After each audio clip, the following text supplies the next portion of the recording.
Welcome to Inside Marketing with MarketSurge, your front row seat to the boldest ideas and smartest strategies in the marketing game. Your host is Hansen, Chief Growth Officer at MarketSurge. Hello and welcome back to Inside Marketing with MarketSurge. Today's guest is on a mission to bring sales back to what it really is, the most powerful skill an entrepreneur can earn. Daman Grewal is a part of the team behind logisticssales.com, a global platform dedicated to teaching real-world sales skills and entrepreneurship through hands-on experience rather than theory. The platform started in the logistics industry, one of the most competitive and relationship-driven sales environments in the world, and has since grown into mentoring and training as a community, helping people from all backgrounds learn how to sell, build confidence, and create income opportunities. Through free training, live mentoring, and practical frameworks, logisticssales.com connects ambitious individuals with businesses that need sales talent while showing people how mastering sales can unlock careers, side businesses, and even full companies of their own. At a time when many people chase entrepreneurship through shortcuts or hype, Daman and his group are focused on something far more fundamental, teaching people the real skill that drives every successful business, the ability to sell. Daman, welcome to the show. Thank you, Reed. And thank you for the introduction. Thank you for the audience for coming and watching. Appreciate that as well. Yeah, absolutely. Well, I appreciate the good things that you're doing and the free training that you offer. Tell us a little bit about you and how did you get into sales, specifically in the logistics vertical? Ooh, by accident. I never thought I would be into sales, never popped up as a career opportunity, even transportation. Like I got into transportation and logistics at a pretty young age, and I was just trying to save money for school, is all I was trying to do. And got into the industry by accident. I was trying to, again, finish my schooling off because I was trying to figure out how to do my post-secondary, right? Or post-high school education. And that was the only thing that paid the bills, right? A tiny bit. So I saw opportunities in there. I really liked how some of the really good things about the industry that was kind of like equal opportunity. So anyone that was coming in there to work hard was getting compensated for it, at least on the driver's side of things. As per the office side, I went from being a safety manager to operations and then learning about the sales side down the road. It was by accident. It was something where you're doing it anyways. And this is the thing that kind of baffled me was I didn't realize like I was already doing sales before I even was in sales. And it was, and sometimes it's just customer service or anytime you're trying to retain customers or build customers or serving customers, you're pretty much doing sales anyways. And then so you realize that, okay, this is a staple that every company has to have is a sales side of it to drive revenue for that company to even survive, regardless if it's a charity or again, any sort of business platform that's out there is going to need a sales component. And just, it was more of an eye opening when I was like, oh, hey, you know what? If I transition into a sales role and I become a revenue generator, you can actually become more valuable in a company. Yeah. All it is a slight transition from what you're already doing to just asking for a specific role. And then knowing how to monetize that, it was again another eye opening as well, where it just really increased your value in an organization. And it really put you in the driver's seat and put you in more control of your own financial future as well. So that's the kind of opportunity we wanted to teach everybody else. And when we started teaching it a little bit, a lot of people were interested. Interesting. Yeah. So what kinds of people with what kinds of backgrounds are typically good fits for your program? You yourself, you were kind of in the weeds. You were doing the work in logistics before growing into a sales position. Is that pretty typical of people that join your program or people that you're looking to join the program? No, it's actually people from any background. Nobody really comes into transportation or logistics thinking they're going to be going into transportation or logistics. And, when we started, it started by just us advertising at work for people. And then one thing I realized one day, Reed, was over the years, there were so many people that were applying from overseas, international people. And usually when you're hiring, all the filters will start blocking these people out. And I started realizing, hey, a lot of these people have some potential here. And then there were schools that were also training for logistics people in North America. And some of these schools would start sending their students over and they were all looking to learn about logistics as well as, and they had just been exposed to it. So then we started off just by teaching some of these people, and the people that were applying from overseas were from 65 different countries. And so I would, yeah, from around the world. And one thing I started realizing is that regardless of what their background was, how they spoke English, they were able to work in the North American markets and actually get meetings with some of the largest corporations in North America. And when I would see this, I would baffle me too and said, hey, anything I thought about sales, yeah, that you have to be able to speak really good or you have to have really different skill sets. It just threw me for a loop and said, hey, anyone can actually do this. And I was sitting in on some of these meetings with corporate companies, and I was like, wow, these people are so attentive to listening to what this person has to say, even though he was barely able to speak the language. And so when I realized it was more about, hey, is it just a good fit? And then some of these people just had really good writing skills. So yeah, so you can open up to, hey, sales is a lot more than just communication, but it's communication in various ways, whether it's social media now, whether it's like again taking a photo on your phone and being able to post it, like that's sales. Yeah. And Yeah. so that we realized that okay, good email writing or script writing is also sales. And then the verbal component, which we all think about is, hey, sell me this pen, right? And that's the Right. traditional way that we thought sales was, hey, you have to be really good at being able to do this. But then we realized that that's not really it. And breaking down what that process was, realized that it allows so many different people to come into it. And so we have people that come from different HR backgrounds, people that have been exposed to just any sort of sales. And then they start coming into it. And then we started helping people with even entrepreneurship opportunities. And so again, different industries, different fields, and because we get exposed to a lot of that in logistics, we were also helping them figure out those markets as well. So whether it's importing coffee beans from Vietnam into the US or selling hay from Canada into the US and expanding markets. And so there was all these like different type of niche commodities that were coming up, but because we have exposure to it or sales, again, what you realize is a global community, first of all. But secondly, it's research. If you can research and find out who you can serve, and you could expand that mindset on who you can serve, whether it's going from a city to a state to a country, another country, right? You realize that there's so much opportunity when we look at it on a global perspective versus just in a small box. And so, again, teaching sales and teaching the capacity of what it could actually entail and the uncapped potential of it is what really made it exciting. And, again, I just figured more people need to build those soft skills to be able to expand their mindset to do well and create financial freedom in their future.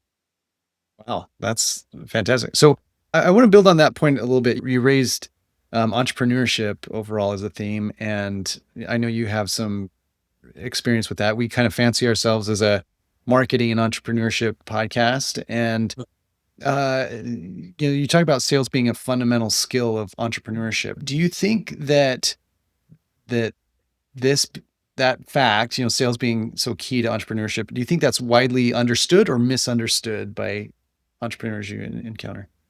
I find this vastly misunderstood because a lot of times when people come into that sales process, they're they're me focused, and it's about, hey, what can I earn? What can this do for me? And then they lose the fact of it's actually what can I do for the customer? Service based. And I learned this through entrepreneurship. I learned this through the sales cycle as well when I would watch people do their sales. And for me, it was always more natural, where it was always more of a service thing. Hey, this guy's having a problem. How do I solve it? So again, salespeople are solution finders. But then when I realized that some people, when they were getting into these sales processes, were doing it for the wrong reasons. And when I would hear even from a lot of employees, why did businesses go under? Right. And so we had people that used to work with us that ran multiple businesses before too. And then I would ask them the same question. What happened? You ran all these successful businesses. What took place? And usually it's things like greed, complacency, when you forget to serve, who you're serving. And I used to notice that money used to change people. On one perspective, it was like, hey, you want to work hard. All of a sudden you make some money. Now you think you don't have to work anymore and you forget about the initial reason why you even came into it. So a lot of the stuff that we taught was it has to come out of service. There has to be something from inside of here that really needs to resonate with somebody out there, because nowadays people don't want to be lied to. People don't want to be misled. People don't want to buy something that they don't need. They don't want to have buyer's remorse. So it Right. was about, if you're truly in service, and that was the thing about being in business long term or being in sales long term. If otherwise, I would see this up and down effect where someone would have a really good uh, sales month, and then they would just pitter patter off, or they would go through this journey to build up their clients, but then they would lose them because they didn't build it the right way, or they didn't pick up the right skill sets to be able to retain that client. And it's usually, again, that lack of consistency sometimes takes place, or complacency happens, where again, we lose track of the fact that how hard was it to gain that client.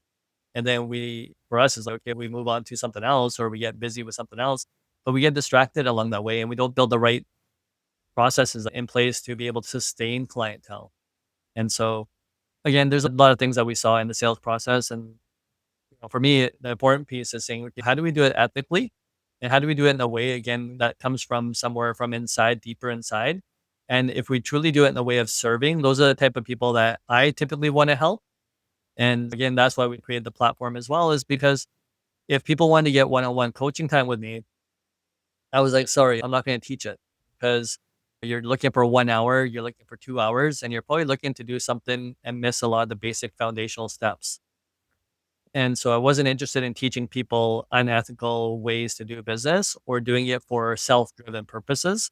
Like, again, they say, I think Simon Sinek talks about this as well. And he goes, business comes down to it, how you serve people. And Tony Robbins talks about this too. The reason for living is giving. And so when you realize that when you do this enough times and you're serving people, you automatically win as well. But it shouldn't be the opposite way, where it's all about how much commission can I earn, and then I'll worry about somebody else. Yeah. So, Damon, that's wonderful. And you may have answered this question in answering other questions, but what would you say makes the logisticsales.com approach so different from other training sales programs or sales training? Let me rephrase Yeah. that. Some traditional sales programs, how do those compare to logisticsales.com? So one, I think we're more foundation based, reminding people of the simplicities of what sales really is. Mhm.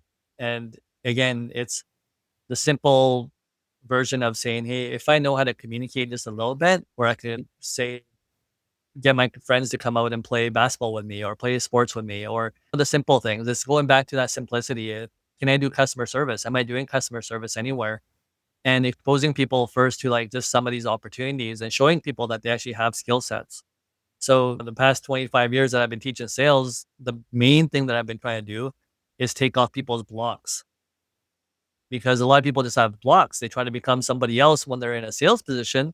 But I'm like, hey, you know what? People really just resonate with you as a human being, right? So Yeah. if you can just be genuine and take off some of these blocks of thinking that you have to be somebody else, let me teach you the right way to do it. And a lot of things is, when I got into business and I went to work for other employers, I saw a lot of, again, the correct way to do business. And then I saw a lot of unethical practices that were happening as well. And, something, even when I would have success at some of these companies, I would notice what other people would be doing to, like, they would follow around our trailers, for example, right? They would be like, hey, Damon, I know where every single truck of yours is picking up. And so they would, like, that was their way to get customers, was to take a look at what other people are doing, and it's just split. And so So, for us, it was like, that's unethical. Again, if you think that's going to work and that's a good strategy, by all means, I'm not going to stop you from trying it. For me, it was always about how do I teach people how to do it the right way, in a way where someone's going to feel good about it 5 years down the road, 10 years down the road, and they don't have this big cycle where they go up and then they crash and burn. And so it's about the old school, about, hey, how do I build relationships? And so sometimes it's going back to some of these fundamentals where people would do it genuinely and not what you're seeing in the movies. So it's really taking it back a couple of steps and saying, okay, let's just provide like the basic foundation, and let's do it in a way where it's really ethical, and it can match with what, like, For example, Reed, if I'm talking to you, I'm going, hey, Reed, sell the way that you want to sell. You don't have to become Damon, right? You don't have to become somebody else. Like, why don't you find the right opportunity that's right for you? It doesn't have to be in logistics. And so what we're exposing people to and saying is, hey, there's, for example, 35 million small to medium sized businesses right now in the US. And then when we look at that and we say, hey, there's 50% of these companies may not be around in 5 years because that's what the stats tell us. Yeah. And then we say, hey, there's a lot of opportunity there to help even small to medium sized businesses just to get a start. And even if you're looking for an entrepreneurship opportunity, I'm sure some of these guys, if you could take off some of their burdens, and for an entrepreneur, how many caps are you wearing? Yeah. Yeah. And so, Okay. yeah, Go ahead. Sorry, I didn't mean to cut you off. yeah. So I was again just going back to things like that, where we say, hey, there's a lot of opportunity for people that think that, hey, there's no opportunity around for me. And so one of the first exercises that we even explain in our program is, again, one is just breaking down what the sales cycle may look like or what sales may look like, right? So again, and then exposing them to opportunities. And the opportunities, what we say is like, just zoom out on Google Maps. If you zoom out on Google Maps, you're going to start seeing how many home-based businesses there are probably in your own neighborhood. If you live in the Chicago area, there's thousands, right? It's Right. just boom. Absolutely. It doesn't end. And then how can we take the simple steps of just communicating with one of those people and just saying, hey, you know what? Can I just go see what it's all about? And maybe these are people that I would typically I wouldn't even know existed. And so sometimes people run accounting firms from their home, marketing companies, and so many different types of companies that can exist that we would never be exposed to or visibly see. But then again, it's one is just opening up people's mindset. So what we're really trying to do is just open up the mindset first and then give people the skills to be able to actually go make these connections, build value-based statements where they could actually build onto these relationships and get those opportunities. And so again, it's that foundational piece. That's how I would say that we're the most different is we're expanding mindsets to show people opportunities and really trying to build a foundation of service first versus the inward approach and saying, hey, what can I get versus what can I give to be able to get? So, Damon, for people that are not very familiar with the logistics industry or that space, what are some of the biggest opportunities, and why do you see so much opportunity in this space for sales professionals and entrepreneurs? What's going on there that has you Um, so enthusiastic? Logistics is changing massively. And so what we see right now, if you don't mind me talking about Yeah, current please, events, please. but current events right now, again, we see energy prices spiking. Anytime we see energy spiking, air travel right now is being affected. Global trade in general will be affected because if you bought it, a truck brought it, is a saying in our industry. And so again, what does logistics not touch when it comes to supply chains, when it comes to anything that you're purchasing or even selling to anybody else? It's touching a piece of everything. And so when we look and say, okay, energy costs, even with data centers, if you got a data center and it's costing you energy to keep that thing going, hey, even in AI, it's going to cost you a little bit more. And Yeah. so when we look at that and we say, okay, logistics may change or are changing based on affordability. Every company that I know looks and says, okay, how do we still be competitive while trying to make profit margin and trying to keep our shareholders or investors happy? So there's this component, and logistics always becomes a major component of that. And so when you look at it and say, if this industry is touching everything, there's opportunities all around us in the logistics space. And even when it comes to things like tariffs, Donald Trump has come around and tariffed the entire world. And when we live in a global community, what's happening? What are we seeing left and center? People are pivoting to find out how to change their supply chains. And all these things are opening up opportunities for new people to come in and to be able to take the portion of that business as long as you have solutions. Again, it's shifting the whole way that people have been doing business for maybe the last 5, 10, 20, 30 years. Because when we see people moving factory to different countries and now this country's been impacted or this country's been impacted, um, people are looking for different ways to find their supplies. And every major corporation right now is going through that revamp of saying, okay, how do we keep our supply chains sustainable? How do we have it in a way where it's not being impacted by some of these changes that are happening in the marketplace? And how do we find backups, right? Again, when some of these areas being affected by war or even by tariffs or labor disruptions or any of those type of things that can come up, then you're going to have to find alternatives. And again, supply chains are pretty big for how the world works. And we are so integrated to start getting exposed. If you haven't been exposed to supply chains, and look into it. I remember during COVID, there was questions about how come everyone doesn't stay home for 2 weeks and this whole thing will be over. Yeah. And my thing was like, hold on, do you not understand how supply chains work? Like our foods sources come from all over the world. Yeah. And if these drivers happen to stay home for a week, we ran into a toilet paper issue anyways. But again, the store shelves would probably be empty. Yeah. And Yeah. that's something that people just don't understand. And especially, let's say you're in the Midwest, like Chicago, right? It can get very cold. In these winter months, in the last 6 months, what would you have been able to eat or grow yourself? And then you realize that, hey, you know what? All this stuff is coming from somewhere else. Right.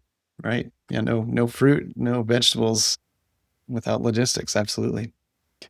Well, Damon, this is tremendous. And I think this is actually an industry I really love working with people in logistics, some of the friendliest people, hardest working, just really love to interact with people that get it, that like true entrepreneurs. Now, but if anybody listening to the show would like more information about your program, where can they find you? Where are the best places to reach you? Or logisticssales.com, just like the website says. If you go to the website, you'll see all our social handles right below, whether it's YouTube, TikTok, Facebook, Instagram, and LinkedIn. Fantastic. Well, thanks so much for coming on the podcast, Damon. Super educational and inspiring. All right. Thanks for having me, Reed. Appreciate it. Want to stay ahead of what's actually working in marketing right now? Head over to MarketSurge.io and see how we're helping businesses grow smarter, faster, and louder. That's MarketSurge.io, because your next breakthrough shouldn't be a guess.